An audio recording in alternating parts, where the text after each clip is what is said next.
saserdote at mga propeta sa mga pinuno at sa buong bayan. Dapat patayin ang taong ito pagkat nagpahayag siya laban sa lungsod gaya ng narinig ninyo. Sinabi naman ni Jeremias sa mga pinuno at mga taong naroon, "Sinugo ako ng Panginoon upang magpahayag laban sa templong ito at laban sa lungsod, gaya ng narinig na ninyo. Kaya nga, magbago kayo ng inyong pamumuhay at mga gawain, at sundin ninyo ang utos ng Panginoon na inyong Diyos.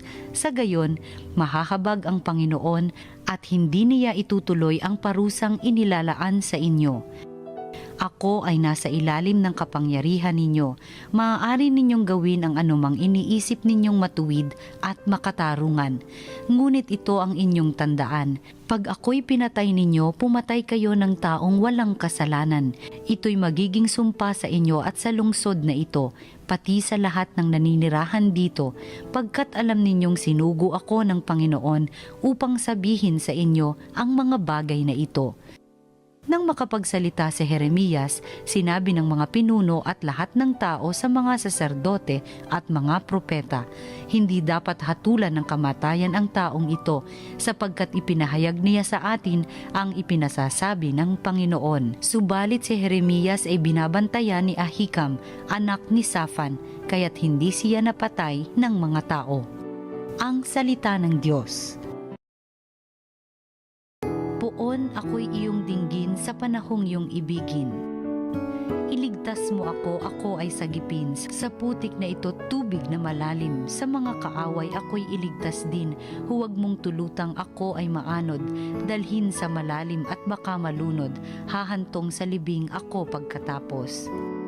Poon ako'y iyong dinggin sa panahong iyong ibigin. Naghihirap ako't mahapdi ang sugat, O Diyos, itayo mo, ako ay iligtas. Pupurihin ang Diyos aking aawitan, dadakilain ko't pasasalamatan. Poon ako'y iyong dinggin sa panahong iyong ibigin. Kung makita ito niyong mga dukha, sila ay sasamba sa laki ng tuwa. Dinirinig ng Diyos ang may kailangan, lingkod na bilanggoy di nalilimutan. Poon ako'y iyong dinggin sa panahong iyong ibigin. Ang mabuting balita ng Panginoon ayon kay San Mateo. Noong panahong iyon, nang makarating kay Herodes na tetrarka ang balita tungkol kay Jesus, sinabi niya sa kanyang mga lingkod, "Siya'y si Juan Bautista na muling nabuhay, kaya siya nakagagawa ng mga himala." Si Herodes ang nagpahuli, nagpagapos at nagpabilanggo kay Juan. Ang dahilan ay si Herodias na asawa ng kapatid niyang si Felipe. Laging sinasabi ni Juan kay Herodes, "Hindi matuwid na magsama kayo ng asawa ng iyong kapatid." Ibig ni Herodes na ipapatay si Juan, ngunit natatakot siya sa mga Hudyo sapagkat kinikilala nilang propeta si Juan Bautista. Nang dumating ang kaarawan ni Herodes, sumayaw sa harapan ng mga panauhin ang anak ni Herodias. Labis na nasiyahan si Herodes, kaya't isinumpa niyang ibibigay sa dalaga ang anumang hingi nito. Sa udyok ng kanyang ina ay sinabi ng dalaga, "Ibigay po ninyo sa akin ngayon din sa isang pinggan ang ulo ni Juan Bautista."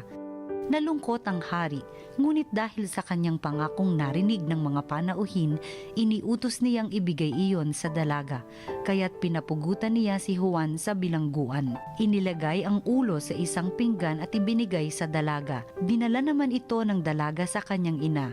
Dumating ang mga alagad ni Juan, kinuha ang kanyang bangkay at inilibing. Pagkatapos, ibinalita nila ito kay Jesus. Ang mabuting balita ng Panginoon. Pinupuri ka namin, Panginoong Hesukristo. Magandang araw po. Halina't magnilay sa salita ng Diyos, salita ng buhay, ngayong Sabado, ika-1 ng Agosto 2026, paggunita kay San Alfonso Maria de Ligori. Mga kapatid, sa Ebanghelyo po ngayon, narinig natin ang kwento ng pagkamartir ni Juan Bautista. Matapang niyang sinabi kay Haring Herodes na mali ang kanyang ginagawa. Alam niyang may kapalit ang pagsasabi ng katotohanan, ngunit hindi siya natakot. Pinili niyang maging tapat sa Diyos. Pero si Haring Herodes naman ay may ibang kwento. Alam niya ang tama, ngunit nanaig ang takot sa sasabihin ng mga tao. Dahil dito gumawa siya ng desisyong alam niyang mali. Ito po ang mensahe natin ngayon, na kapag naghahari ang takot sa ating puso, nawawala ang katapatan natin. Madalas alam po natin ang tama, di po ba? Pero natatakot tayo magsalita.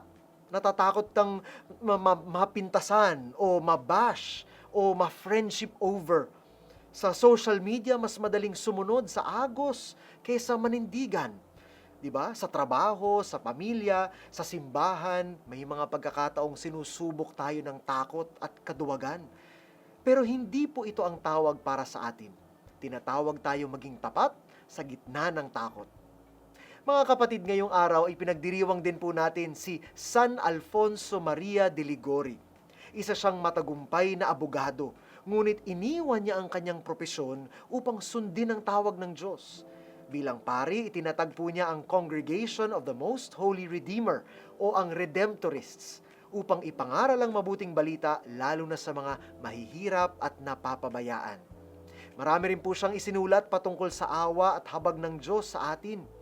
At tulad ni Juan Bautista, hindi niya hinayaan ang takot na humadlang sa kanyang misyon. Pinili niyang maging tapat sa Diyos. Kaya ang hamon po para sa atin ngayon, choose faith over fear. Kapag alam na nating ito ang tama sa harap ng Diyos, huwag na nating hayaan ang takot ang magdikta sa ating pagpasya. Patuloy sana tayo maging matapat sa Diyos at sa mga pangako natin sa binyag na tatalikuran ang kasamaan. At ito po ang tanong natin sa araw na ito. Ano yung mga takot na pumipigil sa akin na maging tapat sa Diyos? Mga kapatid, manalangin tayo. Sa ngalan ng Ama at ng Anak at ng Espiritu Santo. Amen. Panginoon, bigyan niyo po kami ng tapang na piliin ang tama. Sa gitna ng takot, tulungan niyo po kaming manatiling tapat sa iyo at mamuhay sa katotohanan na may pag-ibig, pagtitiwala sa iyo. Amen. Sumainyo ang Panginoon at pagpalain kayo ng makapangyarihang Diyos, Ama, Anak, at Espiritu Santo. Amen.